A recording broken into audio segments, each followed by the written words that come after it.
Robert Greene is going to piece up Paddy Pimblett at UFC 304. G'day, legends. In this video, I'm going to be giving you my argument and my points for why I still believe that Robert Greene is going to piece up Paddy the Baddy. So let's not dilly-daddy and get straight into it. That was horrible. Holy hell, what a cringe opening. Look, there was so many people, the vibe of this fight was all over the place. There's so many people early on talking about how this was a horrible matchup for Paddy Pimblett, right? Paddy he's had such a lucky run in the UFC. He has gotten that good old Dana White privileged matchmaking all the way up. And when this fight was first announced, Bobby Greene was the heavy favorite. Most people were picking Robert Greene. And then last night, I'm talking to my live stream. We end up doing a poll, and 75% of the people in my live stream picked Paddy Pimblett to win that fight. And even now, when you look at the odds of the fight, that gap is starting to even out. And I think now, as of recording this video, Paddy Pimblett versus Robert Greene is the closest fight on the odds.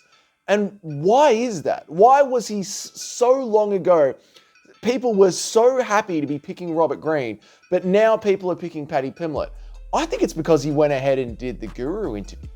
I think it's because Paddy Pimblett has been doing not just the Guru interview, but more interviews and getting himself out there. And people have once again reminded themselves of why Paddy Pimblett was such a likable guy when he came into the UFC.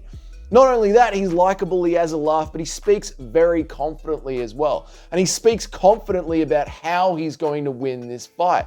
And then all of a sudden, people start to believe him and fall for him. But ladies and gentlemen, if you're listening to fighters talk about the fight before the fight, you're always going to believe that Volkanovski is going to beat Ilia Topuria. You're always going to believe that Israel Adesanya is going to piece up Sean Strickland. Of course, the fighters talk confidently about their own upcoming fights.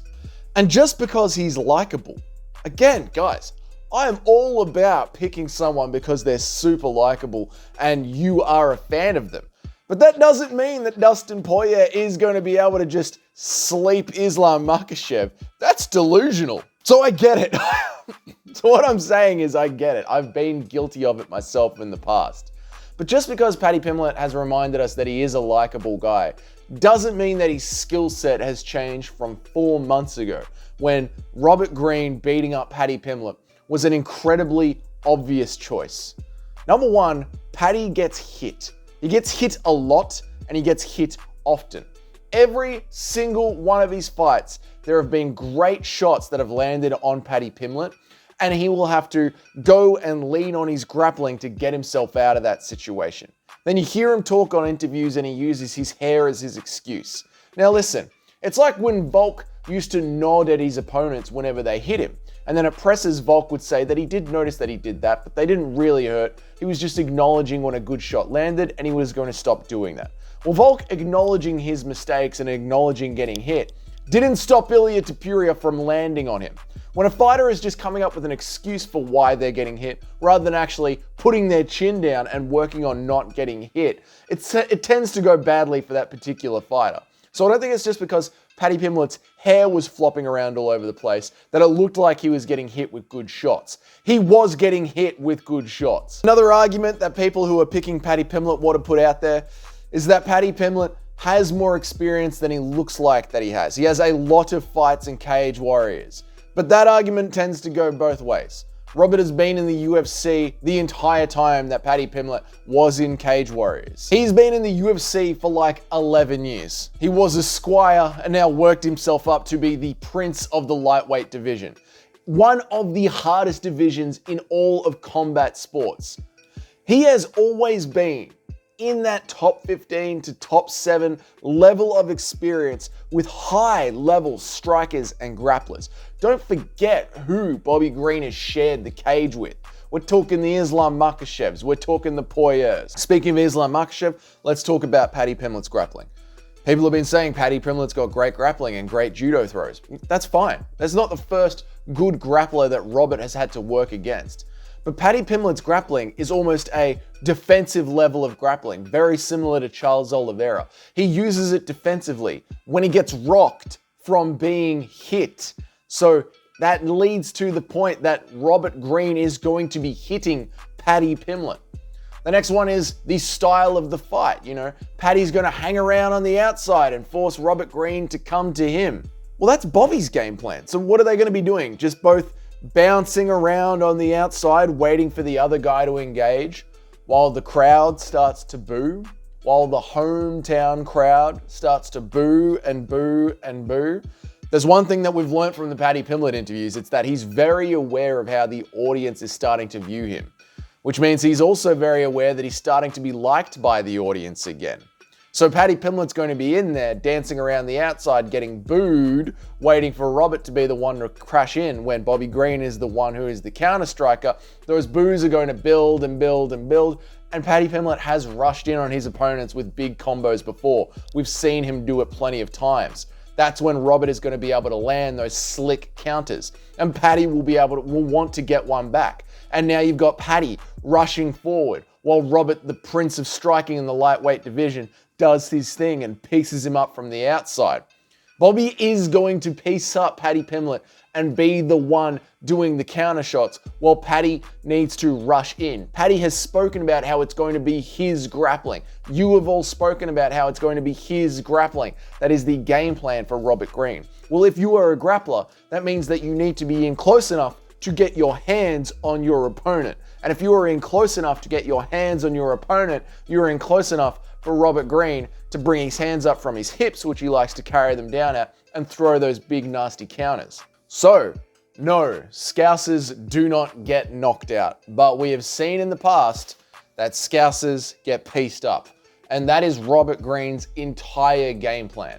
Scousers are there to get pieced up, and Bobby Greene is there to do the piecing up. Now, I will admit, on the other side of the fence here, that Robert Greene is old, and his chin is now suspect.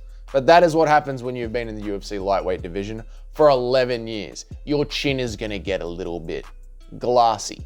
But that is just more of an incentive. Paddy Pimblett is a smart kid. That's more of an incentive for Paddy Pimblett to rush in and think that he can land on that glassy chin.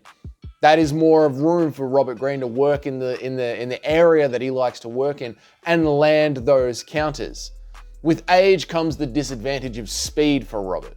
However, I do think with the length of time that Bobby Greene has been in the UFC, his skill is going to make up for the lack of speed that he might have. Having said that, Robert Greene with his hands down by his side and picking and choosing those shots, you do need a lot of speed for that. But we have seen sort of that even when you do get older and you are starting to lose a bit of that speed, MVP just proved that to us. When strikers are not used to fighting people who fight with that kind of style, those bounce-in shots do still come really, really strange and really wild directions, and they do catch an unsuspecting fighter. Now, obviously, there are levels and differences between MVP and Robert Greene. I'm just saying they both tend to shoot from the hip, and they both are in that sort of same age range in combat sports.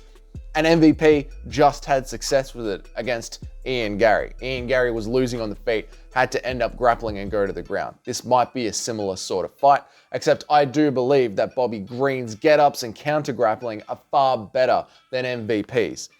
At the end of the day, Ian Garry has got to be able to close the distance and get his hands around Bobby Greene. Bobby Greene has been a master of making sure that that doesn't happen for 11 years now. 4 months ago, most of the MMA community was convinced that Bobby Greene was going to piece up Paddy Pimblett.